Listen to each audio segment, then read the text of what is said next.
In the labyrinthine world of 1960s Paris, where the Seine whispered tales beneath its bridges and the streets hummed with a melody of the unexpected, there existed a paradox named Brigitte Bardot. To the public eye, she was the embodiment of glamour and sensuality, a cinematic siren whose mere presence on screen could alter the very pulse of a film. Yet, beneath this carefully sculpted facade lay hidden depths and shadows, a reality far more complex than the glossy images on magazine covers.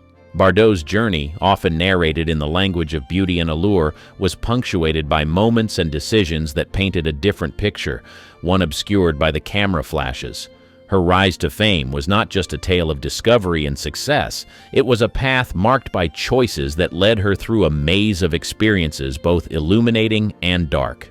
In the cafes and studios of a city that prided itself on art and expression, Bardot moved like a figure from a nouvelle vague film, her life unfolding in a series of frames, each capturing a facet of her enigma.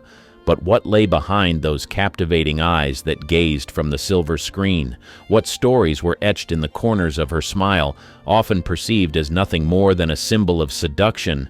As the world adored and objectified her in equal measure, Bardot navigated the complexities of fame, love, and identity. Her relationships, scrutinized and sensationalized, were more than mere tabloid fodder. They were chapters in a narrative that delved into the heart of a woman caught in the storm of her own celebrity. Yet there was a moment, a turning point that remained shrouded in mystery, a chapter in her story that veered off the expected path. It was a decision that would lead her to retreat from the very world that had made her a star, a choice that raised more questions than it answered. In the heart of post-war France, amidst the cultural renaissance that swept through its streets and alleys, a young Brigitte Bardot stepped into the limelight, her journey to icon status beginning with the subtle yet undeniable force of a sea change. Born in 1934 in Paris, Bardot's early life was set against a backdrop of a nation in recovery, a context that shaped her path in ways both visible and unseen. Bardot's entry into the world of cinema was not a tale of mere chance, but a confluence of circumstance, talent, and an era's yearning for a new kind of star. In her youth, Bardot was trained in classical dance, a discipline that instilled in her a sense of poise and expression that would later become hallmarks of her on-screen presence. The discipline of ballet, the control and grace were the undercurrents that flowed beneath her performances. Her foray into acting came as French cinema was undergoing its own transformation. The rigid structures and conventions of the past were giving way to a new wave of creativity and realism. Bardot's natural allure and unpolished acting style resonated with this shift, making her a fitting muse for the nouvelle vague directors who sought to redefine French cinema. Bardot's breakout role in And God Created Woman, 1956, directed by Roger Vadim, catapulted her to international fame. In this film, her portrayal of Juliette Hardy, a free-spirited, sensual young woman, challenged the traditional notions of femininity and sexuality on screen. It was a performance that captured the spirit of the times, a reflection of a society grappling with the notions of freedom, desire, and individuality. As Bardot's star ascended, so did the public's fascination with her. She became the subject of photographers and artists, her image proliferating across magazines and galleries. Bardot was not just an actress, she was a symbol of a new era, a representation of beauty and liberation that transcended the boundaries of film. Yet, the making of this icon was a journey fraught with complexities. The very qualities that brought Bardot fame also invited scrutiny and objectification. Her personal life became a spectacle, with each relationship and escapade dissected by the media. The line between the actress and the woman began to blur, a convergence that would play a significant role in her life and career. Early career pressures. As Brigitte Bardot's star rose in the cinematic firmament of the 1950s, the pressures and challenges of her early career began to cast long shadows over her personal and professional life. Thrust into the spotlight at a young age, Bardot navigated a path fraught with expectations and demands that were often at odds with her own aspirations and well-being. In the conservative climate of 1950s France, Bardot's on-screen persona, which exuded a bold and unapologetic sensuality, was both revolutionary and contentious. Her roles challenged the traditional norms of female modesty and behavior, making her a subject of admiration and controversy. The public and the press were captivated by her, but this fascination was a double-edged sword, bringing with it a relentless scrutiny into her personal life. The film industry at the time was a male-dominated arena, and Bardot, like many actresses of her era, faced the challenge of asserting her agency and autonomy. Navigating this landscape required a delicate balance of maintaining her professional relationships while also standing up for her rights and choices as an artist. The expectations to conform to certain roles and behaviors were constant, and Bardot often found herself at odds with producers and directors who sought to shape her career according to their visions. Moreover, the rapid ascent to fame brought with it an intense pressure to maintain her image and success. Bardot was constantly under the microscope, her every move, choice, and appearance subject to public opinion and media commentary. This relentless attention, while part of the fabric of stardom, also took a toll on her personal life, leading to moments of doubt and isolation. Despite these challenges, Bardot's early career was marked by a series of performances that showcased not only her beauty but also her depth and versatility as an actress. She worked with some of the most renowned directors of the time who were drawn to her unique presence and ability to bring complex characters to life. However, the path to these successes was not without its struggles. The price of beauty. By the early 1960s, Brigitte Bardot had become an international symbol of beauty and allure. However, the cost of maintaining this image was steep, both physically and emotionally, and it played out against the backdrop of a rapidly changing film industry and societal expectations. In 1963, during the filming of Le Mépris, Contempt, directed by Jean-Luc Godard, Bardot faced significant challenges. The production set on the stunning Capri Island was fraught with tension. Godard, a director known for his demanding nature, required Bardot to embody a character that was both emotionally complex and physically exposed. The role demanded a vulnerability that Bardot had to portray amidst a challenging shooting environment, often under the scrutinizing gaze of the crew and the ever-present paparazzi. The pressure to maintain her physical appearance was relentless. Bardot, known for her distinctive blonde hair and svelte figure, was constantly under pressure to conform to the idealized standards of beauty. This expectation was not just from the industry, but also from her fans and the media, who idolized her as the epitome of feminine beauty. The effort to live up to this image involved grueling hours of makeup, hairstyling, and wardrobe fittings, often under the harsh glare of studio lights. The year 1965 marked a turning point for Bardot with the release of Viva Maria, directed by Louis Malle. The film, a light-hearted adventure set in Central America, required Bardot to perform physically demanding scenes, including stunts and dance sequences. The role showcased her versatility and physical prowess, but also added to the physical strain she was experiencing. Behind the scenes, Bardot's health began to suffer due to the relentless pace of her work and the demands of her public image. She faced bouts of exhaustion and stress, which were exacerbated by the invasive nature of the press. Her personal life, particularly her tumultuous relationship with musician Serge Gainsbourg, was a constant source of media speculation, adding to her emotional burden. The culmination of these pressures led to a series of health crises for Bardot. In 1967, she experienced a nervous breakdown, a clear sign of the toll that years in the spotlight had taken.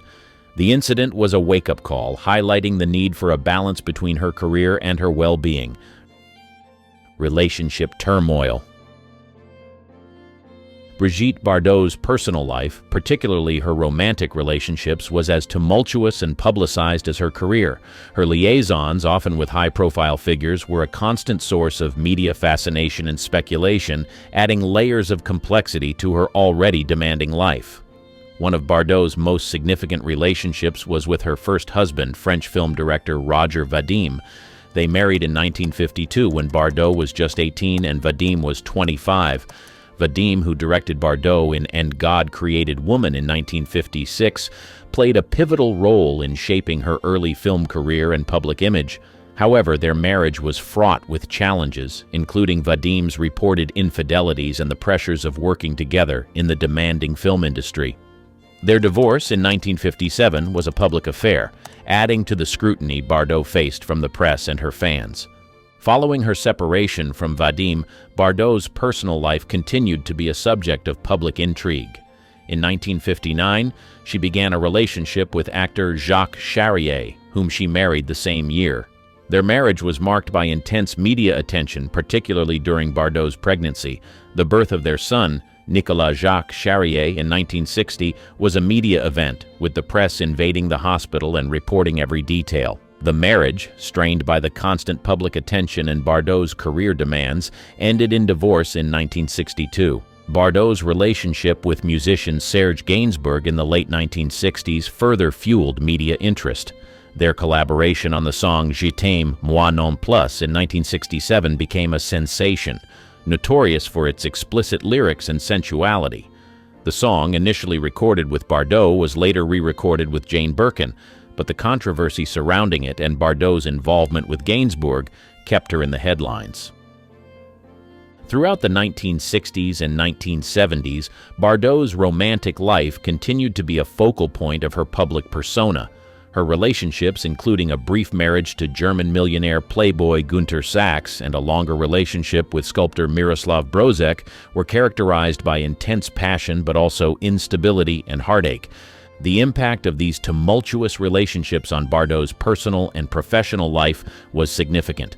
Each relationship brought its own set of challenges and public scrutiny, often overshadowing her career achievements and contributing to the emotional strain she experienced. Bardot's romantic life, while a source of fascination for the public, was a reflection of her search for love and stability in a world where she was constantly under the microscope. Media scrutiny and public perception. The 1970s marked a period where Brigitte Bardot's relationship with the media and her public perception reached a critical juncture. The intense scrutiny she faced from the press was both a driving force behind her fame and a source of personal distress. Bardot's every move, choice, and appearance were subject to analysis and often criticism. The media's obsession with her personal life, particularly her romantic relationships, led to invasive reporting and speculation. This constant attention made it challenging for Bardot to maintain any sense of normalcy or privacy. In 1973, Bardot's life under the media microscope took a dramatic turn with the release of the film Don Juan, or If Don Juan Were a Woman, directed by Roger Vadim. The film, which featured Bardot in a bold and provocative role, further fueled the media's fascination with her. However, the attention was not solely on her performance but also on her personal life, blurring the lines between the character she played and her real-life persona. The portrayal of Bardot in the media often oscillated between admiration and objectification. While she was celebrated for her beauty and talent, she was also reduced to a mere sex symbol, a narrative that overshadowed her achievements as an actress and an individual. The public perception of Bardot was shaped significantly by how the media chose to portray her, often ignoring the complexities of her character and the challenges she faced. Bardot's relationship with the press reached a breaking point in the mid-1970s. Tired of the relentless scrutiny and the impact it was having on her life, she made the bold decision to step away from the film industry. This retreat from public life was a response to the overwhelming pressure of living in the constant glare of the media spotlight. The transition to activism. In the late 1970s, Brigitte Bardot, once the epitome of cinematic glamour, embarked on a markedly different path, channeling her energies and influence into the world of activism, particularly animal rights. This shift was a significant departure from her previous life in the public eye.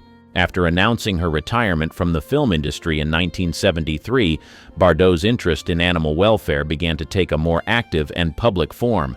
In 1977, she established the Brigitte Bardot Foundation for the welfare and protection of animals. This move was a clear indication of her commitment to the cause, marking the beginning of her full-fledged involvement in activism. Bardot's efforts in animal rights were diverse and impactful. She was particularly vocal against the fur trade, using her public platform to condemn the cruelty involved in fur production. Her campaigns were not just limited to France. She took her advocacy to an international level, addressing issues such as the clubbing of baby seals in Canada and the slaughter of dolphins in Japan.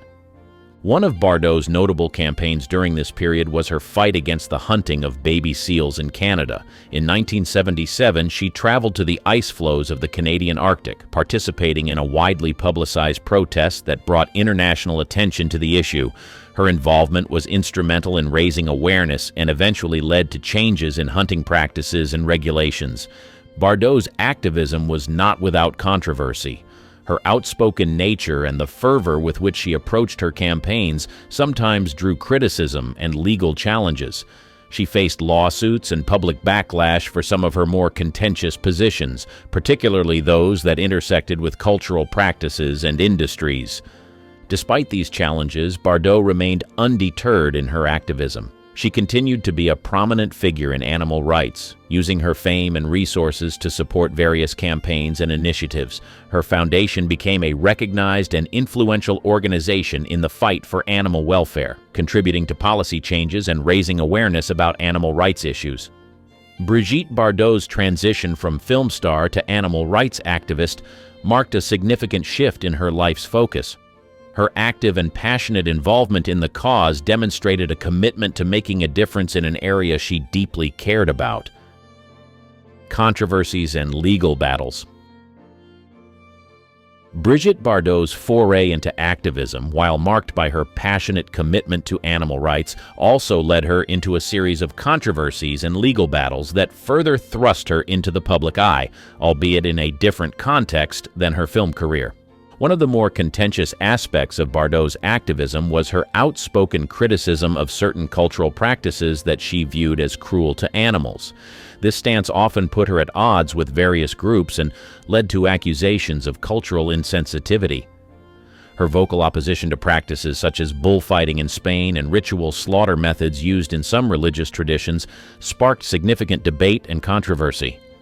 Bardot's unfiltered approach to expressing her views on these issues sometimes led to legal challenges. In France, she faced multiple lawsuits for inciting racial hatred due to her comments on immigration and the treatment of animals in certain communities. These legal battles were widely covered in the media, adding a complex layer to her public persona. In 1997, Bardot was convicted for the first time for inciting racial hatred following a letter she published in Le Figaro, a French newspaper. This conviction was a significant moment, as it highlighted the potential consequences of her often provocative statements. Despite this, Bardot continued to be an outspoken figure, unafraid to voice her opinions on matters she felt strongly about.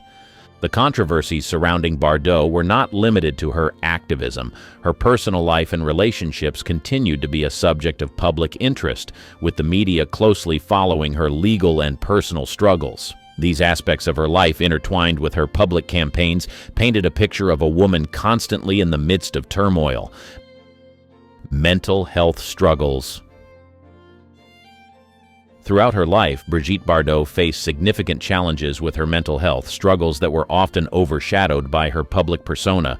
Despite her glamorous image and successful career, Bardot's personal battles with depression and emotional well-being painted a starkly different picture of her life behind the scenes. Bardot's mental health issues became public knowledge during the 1960s. The immense pressure of constant media attention, coupled with the personal challenges she faced in her relationships and career, took a heavy toll on her. The relentless scrutiny and the demands of living in the spotlight led to periods of severe depression and anxiety. In 1966, Bardot's struggles culminated in a highly publicized suicide attempt. This incident was a distressing indication of the depth of her mental health issues. It brought to light the immense burden that fame and public life had placed on her, a burden that was often hidden beneath the facade of her celebrity status. Following this incident, Bardot sought to regain control over her life and health. She took steps to address her mental well-being, retreating from the public eye periodically and seeking solace in her personal life and later in her activism. However, the path to recovery was a challenging one, marked by ups and downs. The media's coverage of Bardot's mental health struggles was a double-edged sword. While it brought attention to the often overlooked issue of mental health, particularly among celebrities, it also invaded her privacy, adding to the pressures she already faced. Bardot's experience highlighted the complex relationship between public figures and the media, especially regarding personal and sensitive matters such as mental health. Retreat from the limelight. By the late 1970s, Brigitte Bardot, once the center of cinematic attention and a subject of relentless media focus, began to retreat from the limelight. This withdrawal marked a significant shift in her life, as she sought to distance herself from the pressures and scrutiny that had defined much of her career. Bardot's decision to step back from her film career was influenced by several factors. The continuous media attention and the impact it had on her mental health were significant contributors. She found the constant scrutiny and invasion of privacy increasingly unbearable, leading her to seek a quieter, more private life. Additionally, Bardot's growing commitment to animal rights activism played a role in her decision to leave the film industry. As her passion for this cause deepened, she chose to dedicate more of her time and resources to activism, a path that offered her a sense of purpose and fulfillment far removed from the world of cinema. The transition away from her career as an actress was gradual. Bardot's final film appearance was in the 1973 movie The Edifying and Joyous Story of Colin, after which she did not return to acting. Instead, she focused on her personal life and her burgeoning role as an animal rights advocate. Bardot's retreat from the public eye was a move towards self-preservation and a search for peace away from the public gaze. She spent her time away from the spotlight in her home in Saint-Tropez, where she found solace in the tranquility and privacy it offered. This period also allowed Bardot to reflect on her life and career. She had spent decades in the public eye, her image and personal life dissected and discussed by fans and critics alike. Stepping back from this world gave her the opportunity to rediscover herself away from the expectations and demands of fame. The Unseen Bardot. As Brigitte Bardot stepped away from the public eye, she embraced a life that allowed her to explore and engage in interests that were often unseen and unknown to the wider public. This chapter of her life, away from the glare of the spotlight, revealed facets of her personality and passions that had been overshadowed by her celebrity status. In the quietude of her life in Saint-Tropez, Bardot found a sanctuary. Here she indulged in her love for animals, surrounding herself with pets and dedicating her time to the care and protection of animals through her foundation. This work was not just a pastime, it was a deep commitment that gave her a sense of purpose and fulfillment. Bardot also explored other interests that had been sidelined during her hectic career. She developed a passion for gardening, finding peace and joy in tending to her plants and flowers. This hobby allowed her to connect with nature and provided a therapeutic escape from the complexities of her past life. Moreover, Bardot's interest in writing came to the forefront. She authored several books, including memoirs and works on animal rights.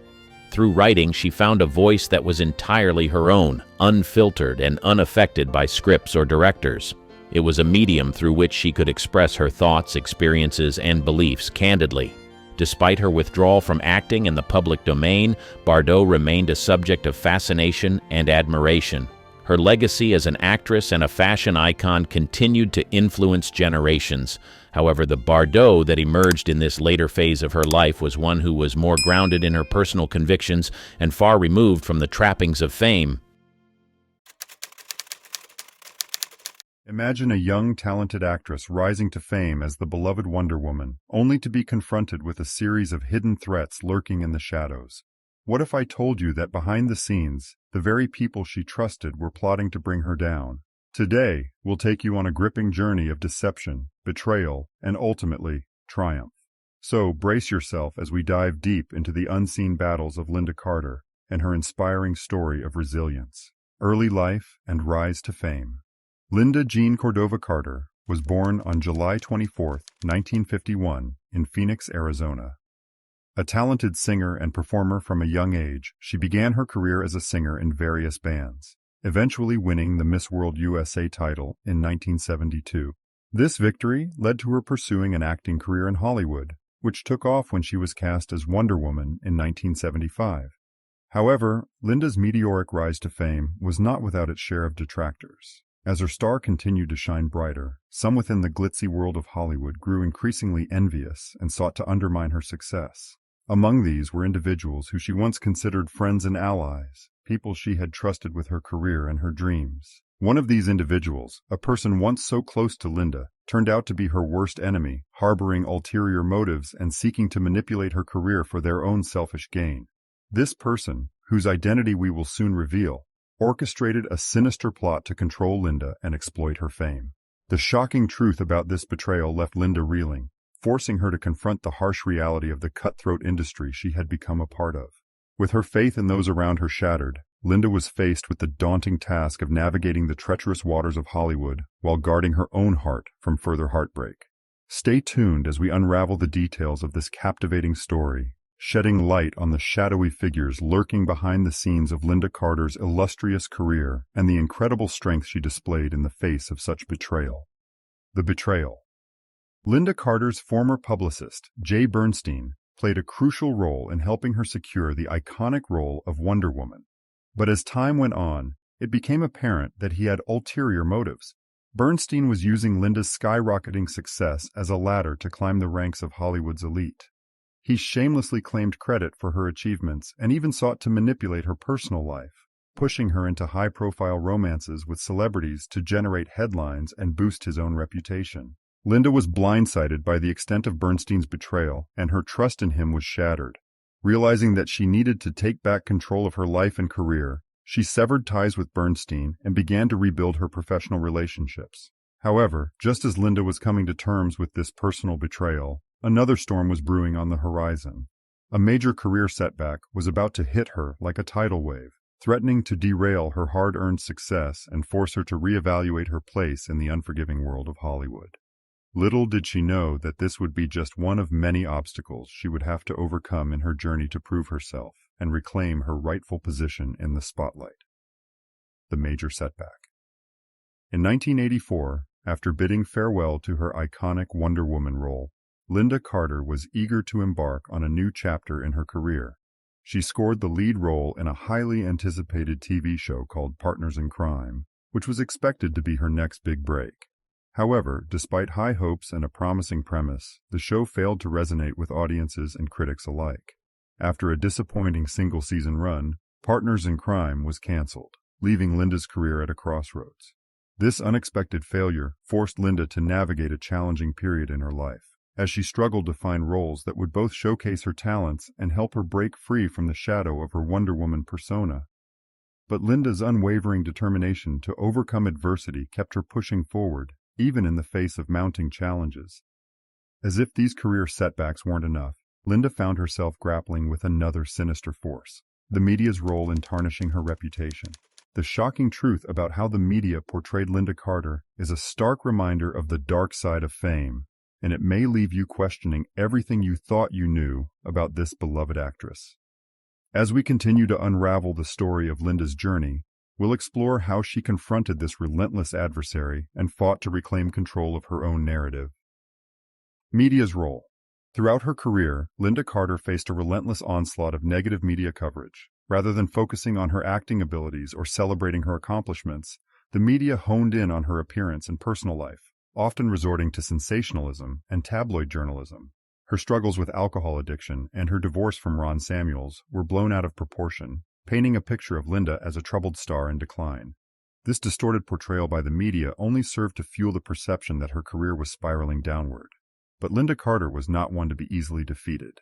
She refused to let these setbacks define her or determine her future. Displaying the same resilience and strength that she had exhibited as Wonder Woman, Linda embarked on an inspiring journey to prove her critics wrong and reclaim her place in the entertainment industry. Yet, Linda refused to be defined by her setbacks.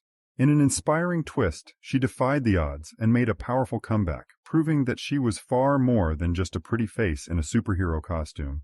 How did she manage to regain her career momentum and silence her critics? The comeback. In the 1990s and 2000s, Linda Carter made a conscious effort to reinvent herself, taking on a variety of roles that showcased her versatility as an actress. She appeared in popular TV shows like Law and Order and Smallville, earning critical acclaim for her performances. Moreover, Linda reconnected with her roots as a singer, releasing her first solo album in 2009, called At Last. The album received positive reviews and cemented her status as a multi-talented artist. But wait, there's one more fascinating fact about Linda that you probably didn't know, and it's guaranteed to make you admire her even more. Today, Linda Carter is not only remembered as the iconic Wonder Woman, but also as a trailblazer for women in Hollywood. Despite the numerous obstacles she faced, she persevered and continued to forge her own path, inspiring generations of women to do the same. Linda has also become an advocate for various causes, using her fame to raise awareness and support important issues such as mental health and LGBTQ+ rights. The little-known fact. Did you know that Linda is an accomplished musician who plays multiple instruments? In addition to her vocal talents, she can play the piano, drums, and guitar, further showcasing her remarkable abilities and resilience in the face of adversity. The incredible story of Linda Carter is a testament to the power of determination and the importance of staying true to oneself, even when faced with seemingly insurmountable challenges. From her early days as a beauty queen to her iconic portrayal of Wonder Woman and ultimately overcoming the sinister forces that tried to destroy her career, Linda Carter has proven time and again that she is a true warrior both on and off screen. The country singer-songwriter left an indelible mark in the industry. She was the mother of the award-winning actress, Ashley Judd, and singer Wynonna. Their duo, called the Judds, hit the Grammys and was always on the top of the hit charts in the 80s. But what happened the day before she was supposed to be honored in the Country Music Hall of Fame? How did Naomi meet her end? We will unravel the most heartbreaking discovery surrounding her death. So, stay tuned until the end. Overcoming her many first heartbreaks. Before we unravel her biggest secrets, let's first unmask the face behind a music legend. Diana Ellen Judd was born on the 11th of January, 1946, to a river cruiser cook, Pauline Ruth, and the gas station owner, Charles Glenn.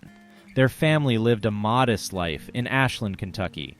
But in 1965, tragedy befell the family. Their son, Brian, suffered and passed away at the young age of 17 due to leukemia. It was the first heartbreak of young Diana Ellen that she had to carry for the rest of her life. Soon thereafter, little Diana became an independent woman when she became a mother to Christina Clare. Yet her daughter's father, Charles Jordan, abandoned them. In time, she found a new love to save her from disgrace. Michael Timonella quickly married her and gave his last name to her daughter. In 1968, she bore another girl named Ashley, but it was also during that time that the marriage delved into rocky shores. Diana Ellen Judd and Michael Timonella got divorced. Our young heroine found herself abandoned once more with two small children clinging to her feet. She decided to move places and attend a nursing school at the College of Marin, located in California. That's where she came into singing her way out of mediocrity. How did it all start? Diana transformed into Naomi. Her eldest daughter took the stage name Wynonna and joined in her singing gigs. Diana Ellen Judd chose the female biblical heroine Naomi as her stage name. It resonated with her life as a single mother. She was left by her husband to fend for the lives of her children in a newfound place. Naomi signifies a feminine description of being lovely, pleasant, and good. It reflected her heart and experiences significantly well. Soon, the mother duo called the Judds became the talk of the town. Did you know that their albums reached the top 10 hits 20 times? They also took the #1 spot several times. They were so famous in the country music industry because they hit the #1 spot for 8 straight years without any single defeat. Not only that, they've been awarded at the Grammys 5 consecutive times. Their band was so famous in every country music event across America, but what is it that makes them so unique? Naomi made a name for herself. She didn't just have the golden country voice, she also had a knack for songwriting. She co-wrote the song Love Can Build a Bridge with John Barlow Jarvis and Paul Overstreet, which was released in the early 90s. Our musician took home another bacon for this one. She was awarded the Country Song of the Year at the Grammys in 1991. This song inspired many other hit chart singers across the globe, such as Cher, Eric Clapton, Nene Cherry, and Chrissie Hynde. Their renditions even flew to the UK singles chart back in 1995. But even with all the marvelous things that she received, catastrophe was just one step away from wrecking it once more. You won't believe what happened next. She fought for the sake of health. The same year, our singer-songwriter embraced her hard-earned achievements. But it was also the year she was knocked off her feet. In 1991, Naomi Judd was rushed to the hospital because she felt unwell and suffered very unusual symptoms. They discovered that she had hepatitis C. This infection was caused by a virus that affects the liver, causing severe inflammation. This is considered viral hepatitis with rapid effects. Usually, the victim encounters severe stomach aches and the skin turns to a yellowish hue. If left untreated, it can form into a liver disease, even worse into cancer that could spread throughout the nearby organs. This disease is usually caused by blood-to-blood contact. But how did our celebrity got infected? As per reports, she had contact with a tainted needle when she used to work in the nursing facility before her career in the music industry. It only worsened over the years due to the strenuous demands of her newfound passion. But that struggle turned her into something else. Despite her battles, she reached out. From that experience, our musical celebrity became a loud advocate to raise awareness by supporting campaigns against hepatitis C. She established the Naomi Judd Education and Research Fund. She also became a spokesperson, sharing her real-life experience at the open events of the American Liver Foundation. Our country singer also became an impactful voice for those who lack access to proper health care in the country. She was also involved in numerous philanthropic activities that also included awareness movements about HIV and AIDS. She also didn't forget to voice out women's rights. Her humanitarian efforts even reached the corners of the country which were devastated by natural disasters. Her genuine heart was always in the right place to offer help. Although she did all these, something was missing. What was it? The Judds split up. With her health condition, the Judds had to split up. Their farewell concert became the most successful pay-per-view in the history of this musical genre. During her recovery, Naomi Judd received a well-founded treatment for the disease in 1998. She may have lost her health for a certain amount of time, but she regained it back with a bounce. She was given the chance to start again. Aside from singing, she found an interest in acting. She appeared in 1999, A Holiday Romance, and several others in the succeeding years. She also got the chance to get back on the concert stage with her two lovely daughters. They've performed in front of over 30,000 people for over a month. The Judds even received a nomination as the top vocal duo of the year at the Academy of Country Music Awards. The producers at Hallmark Channel gave her the Sunday talk show, Naomi's New Morning, in 2005. She didn't stop there and wrote numerous self-help books, too. The musician found her way into local reality television shows such as Can You Duet and My Kitchen Rules. But disaster was about to strike, what the grieving family hid. Her dear daughters made a name for themselves as well. Wynonna is a well-known musician of her own accord. Her youngest daughter, Ashley Judd, reached the stars as an award-winning actress who appeared in several blockbuster Hollywood films. Despite all the success of this family, a dark cloud surrounded their horizon. This wholesome family of three beautiful women faced the greatest tragedy of their lives in the year 2022. They found their beloved matriarch, their stronghold and head of the family, laid in blood with no sign of life. Naomi's daughters and her widowed husband, Larry Strickland, requested a petition to seal the recordings and police reports regarding the cause of her death. The trauma shocked them to the core that they initially refused to share the truth with the public. But they couldn't conceal the truth. What was the true cause of her death that they had to make such a petition? The cause of her ill-fated death, the 30th of April, 2022, was the day before the great event to honor her in the Country Music Hall of Fame. It was also the fatal day. Our beloved country legend made the gravest decision of her life. At the age of 76, she was found covered in blood at her home in Leapers Fork, Tennessee. She made a final decision that ended her life through a gunshot. It was self-inflicted. Her youngest daughter, Ashley Judd, appeared in Good Morning America to straighten the truth amidst the controversies about this great tragedy. Due to the widespread intrigues, they decided to come out and raise awareness regarding mental illness. According to the reports, Naomi Judd battled with depression, bipolar disorder, and PST for years. She took medications that caused side effects such as mild tremors, alopecia, and even facial swelling. It drastically caused emotional turmoil leading to her demise. Many of her contemporaries in the music industry, even Carrie Underwood, paid tribute to this music legend. She was resilient to many life struggles. Yet in the end, even the strongest of us all has our own Achilles heel to deal with. Sadly, it became her final bane. But that wouldn't erase all the wondrous things she contributed during her lifetime to make this a better world. What are the beautiful memories that remind you every time you hear the Judds? Have you ever wondered how Brooke Shields has managed to stay relevant and resilient for the past 5 decades? Well, you're about to find out. For someone who started her career early, Brooke sure knows the secret to staying in the spotlight regardless of the issues that come with being part of the entertainment industry. Although she got really famous through her role as Violet in Pretty Baby, her career actually started much earlier, and she was met with life-altering decisions and experiences in her early years. One wrong move, and she would have lost it all. She chose her education first. At only 11 months old, Brooke posed for an Ivory soap advert, and that was the beginning of her work in the world of entertainment. From an early age, she was known for her captivating looks and her unique personality. There was something special about her, and her mother saw it clearly and encouraged her to pursue fame.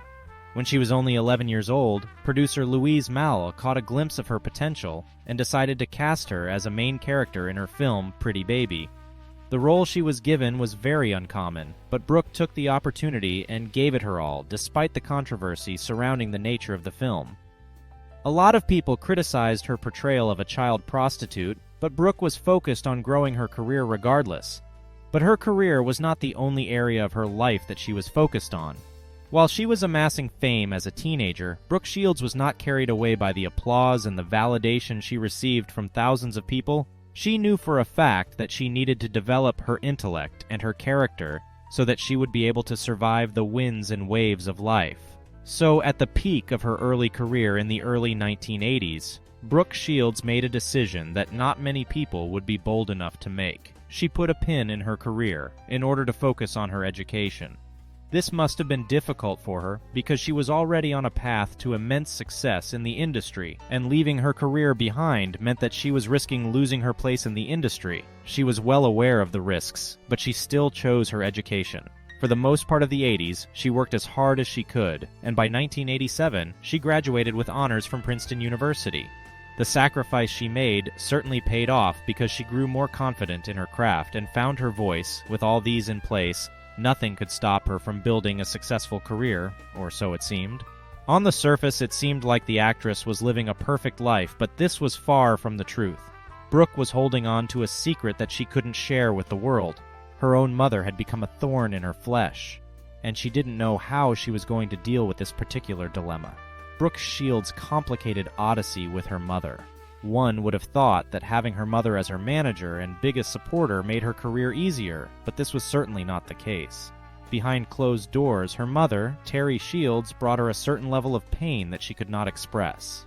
It was in the later years of her career that Brooke found the courage to talk about the true nature of the relationship she had with her mother. Her revelations left a lot of people in a state of shock. According to Brooke Shields, her looks and talent sustained her and her mother for decades. After her parents divorced, Brooke went to stay with her mother, who raised her single-handedly from that time. However, being a single parent was not an easy task for Brooke's mother. She was not in a great place financially, and she had to look for ways to keep food on the table. The need for financial stability made Terry turn to her daughter for sustenance. She knew that Brooke's looks and talents would take her far in the entertainment industry, so she pushed Brooke to start acting at an early age. Soon enough, the checks started rolling, and Brooke's mother was benefiting immensely from the money that Brooke was making. At the time, Terry Shields couldn't bear the thought of Brooke losing her career, so she did everything in her power to keep Brooke in the game. Terry even went as far as encouraging her daughter to date stars like John Travolta and John Kennedy in order to mingle with high-profile people. Things got so bad that even when Brooke was treated unfairly on set, her mother would look away. Brooke had to endure all the hardships that she faced on set as a teenager. From the extreme long hours on set to the strange roles, she didn't have the luxury of being picky with roles. But the pressure of sustaining her and her mother financially was not the only thing that Brooke endured. Her mother's addiction to alcohol left her feeling unhappy for a long time. The young actress spent her early years taking care of her mother and also trying to help her mother quit alcohol, It was as though she was the adult, and her mother was the child that she had to fend for. In Brooke's biography, she got candid about the way her mother's alcoholism remained a thorn that she couldn't get out of her flesh. She said, "My unhappiness was rooted in my mother's inability to stop drinking.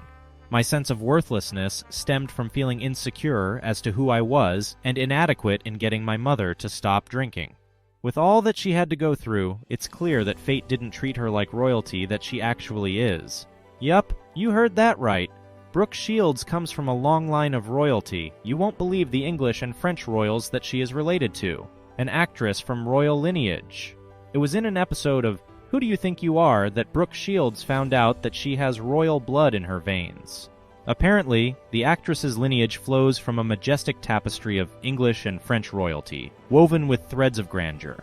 Within her bloodline dances the regal spirits of King Henry IV and the illustrious Louis VII, who graciously bestowed their majesty upon her. Interestingly, her ancestral roots intertwine with those of the late Queen of England, as both trace their heritage back to the esteemed John of Gaunt, the first Duke of Lancaster, and a cherished son of England's noble Edward III. From her aura to her grace and the way she carries herself, Brooke Shields certainly acts like the royalty that she is, but nothing about her royal lineage came into play when she started her journey to motherhood, her painful journey to motherhood and building resilience. After amassing fame and conquering Hollywood in her own way, her next desire became her biggest. She wanted to experience the joys and motherhood, and along with her husband, Chris Henchy, they both agreed they were finally ready to have children. Fortunately for them, a while later, their efforts were rewarded as Brooke finally got pregnant, and their happiness knew no bounds. However, their joy was short-lived, as along the way, Brooke suffered a terrible miscarriage. After then, both sadness and desperation set in. Brooke was determined to have a child.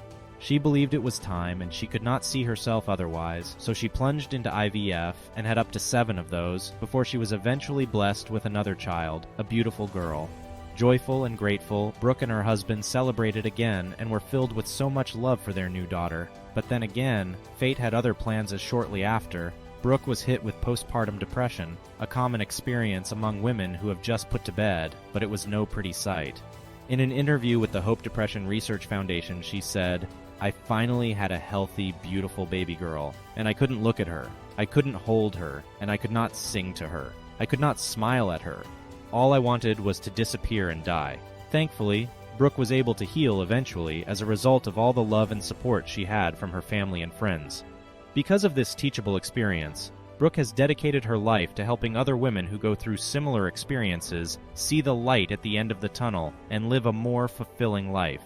Her ability to scale through some of the most difficult challenges in life explains how she was able to survive the horrors that took place behind the scenes of Pretty Baby, as seen in this video. The dauntless critic of the daytime talk show, The View, has intrigues up her sleeves. Who would have thought that a receptionist would one day become a producer of Good Morning America, let alone an actual celebrity host? Not only that, she started as an unknown stand-up comedian who suddenly took the main stage of numerous talk shows. How did she manage to rise from mediocrity into the spotlight? Better be ready, as you might be tongue-tied while we expose her many secrets. Here's the birth of Joy. How did Joy Behar start her journey like a diamond in the rough? First of all, Josephine Victoria Occhiuto has Italian ancestry. She was born in Williamsburg, Brooklyn, to a Coca-Cola truck driver named Gino Occhiuto and a seamstress named Rose. The girl earned a degree with a BA in sociology and a master's at Stony Brook University, specializing in English education. For almost a decade, this unseemingly talented young lady was a teacher at the prestigious Lindenhurst Senior High School in Long Island, New York. Then she started taking up acting classes at HB Studio. That's how she became a trained orator. But how did she end up in show business? A receptionist turned producer. The soon-to-be celebrity found her way into show business during the 1980s. Who would have thought she would first take up a receptionist position at ABC's morning show, Good Morning America? The creative source had a hard time reaching out to the audience of the rival show, Today, headed by notorious anchors in the industry, Jim Hartz, and of course, Barbara Walters. They sought a fresh approach to downplay the headline news and weather reports. Thus, they focus on interesting feature stories. So they exchanged the newsroom into a suburban feels settee. And it worked. That's how Joy Behar found her love for the entertainment industry. She felt the electrifying energy of the production teams and the passion of each department to produce worthwhile segments. Imagine young Joy Behar as a receptionist, taking calls, setting appointments, doing a lot of paperwork, and greeting people coming in and out of the office. That's how she worked her way up for 2 years while juggling gigs. That's also how she polished her interpersonal skills through the networking within that circle, whom she had to rub elbows with. Then, she appeared in a special feature in Good Morning America. Fast forward, the aspiring employee became a producer of that morning show. She discovered innovation in her workplace and applied it to her life. Truly, her modest origin is a testament that her hard work, not just her talent, paved the way to success. She stood up for comedy. Aside from her tenacity at work, what is it that truly makes her stand out? Joy also did stand-up comedy on the side. She started her gigs during the 1970s, and this was the spark that ignited her career. Her transition was quite remarkable. Joy Behar was a regular at distinguished and fashionable comedy clubs in New York, such as Catch a Rising Star and Caroline's. Her best on-stage kits and plays included the titles such as Comedy Tonight, The Vagina Monologues, The Yellow Brick Road Not Taken, and Me, My Mouth and I. These were all performed live on Broadway. After a while, she became well known in the stand-up comedy circle because of her sharp wit and impeccable timing in delivering her lines. The general audience and critics alike agreed that she's got a lot of potential. With that, she received a Best Stand-Up Comedy Special Award from Cable Ace for her HBO skit titled Joy Behar Out There in 1984. But how did the comedy stage prepare her for the best years of her life? Give the spotlight to the comic. She became a sought-after talent who started in the NBC project of 1984, The New Show. Sadly, it was short-lived, yet she got another project called Live from Queens. This woman stepped up her game and started a talk show with the help of many of her supporters. Her Way Off Broadway aired in 1984 via Lifetime Television, but it was soon canceled after one season. Yet, it only set her foot in the business as a noteworthy comedian. Did you know that she also had several guest appearances on television shows? She appeared in 1988 Baby Boom, 1989 It's Gary Shandling's Show, and 1990 The Rock. HBO also released comedy specials wherein she was featured, such as One Night Stand and Women of the Night Part 2 during the 90s. She was even featured in the documentary about women in comedy titled Wisecracks. Gail Singer produced this 1991 film as a tribute to female stand-up comedians of that era. The profiles range from Ellen DeGeneres, Phyllis Diller, Whoopi Goldberg, Paula Poundstone, Jerry Jewell, Jenny Jones, and Sandra Shamas. That's why being on this list was a big deal in the comedy circle. The comedian also appeared in 1996, Dr. Katz, Professional Therapist. But this was just the start of her stellar journey. The View caught her talent. Her valuable experiences in teaching, administrative work, and stand-up comedy were vital to get the attention of the higher-ups. Because in this industry, it isn't talent that keeps you alive for long. It's the people that you get along with and how you deal with them in any given situation. So, when her golden year of 1997 came, she took it all. Joy Behar joined the panelists consisting of the best contemporaries in her circle: Barbara Walters, Whoopi Goldberg, Elizabeth Hasselbeck, and Sherry Shepard. She joined the highly rated show, The View. Imagine the excitement and comic tension whenever their wits clash back and forth. They received numerous nominations and finally snatched the Outstanding Talk Show Host Daytime Emmy Award. That was truly the icing on the cake. But wait, there is more. The critic got criticized. Despite all the wonders she did throughout her career, her brazenness came knocking at times. In 2013, she announced her withdrawal from the show due to a full load of projects on her plate. But she went back as a guest co-host. Then, she stuck around for good, most especially during the time of the Hillary-Donald political rivalry. She didn't flinch to share her thoughts out loud as a Democrat. Another controversy was her remark against Miss America contestant Kelly Johnson and her unusual medical attire. The professional nursing community did not like the bitter remarks, and it affected the show's sponsorships. Thus, the show had to address the issue on air. Her sharp tongue cut another sensitive topic: religion. She connected hearing the voice of a religious figure to be a sign of mental illness. It incited a huge outcry from the public, describing it as a religious intolerance. They demanded an apology. Joy Behar sincerely gave it. These are just some of the things that make her life colorful. Yet, there's still more up her sleeves. Let's delve into that. She's too full of passion. Shortly thereafter, she worked as a co-host from time to time on Larry King Live. This workaholic media personality also opened her talk show titled The Joy Behar Show in 2009. This is despite having a tight schedule with her other programs. It reached the second highest rating show yet. After 2 years, the network decided its end. She didn't falter and announced a new show titled Joy Behar Say Anything in 2012. Unfortunately, the acquisition made by Al Jazeera to the home network changed the program dynamics and replaced it with another. Yet this woman wants her show. She hosted the 2015 Late Night Joy. The host opened up her New York apartment to interview friends, but it only lasted 5 episodes. But no one could stop her from doing what she wanted. Throughout her career, the versatile celebrity host has written a diverse amount of books and comic essays. She still made guest appearances in television shows and films regularly. Joy Behar is a very strong advocate of women's rights, which she often emphasized in her talk shows. She also includes the LGBTQ community and their rights.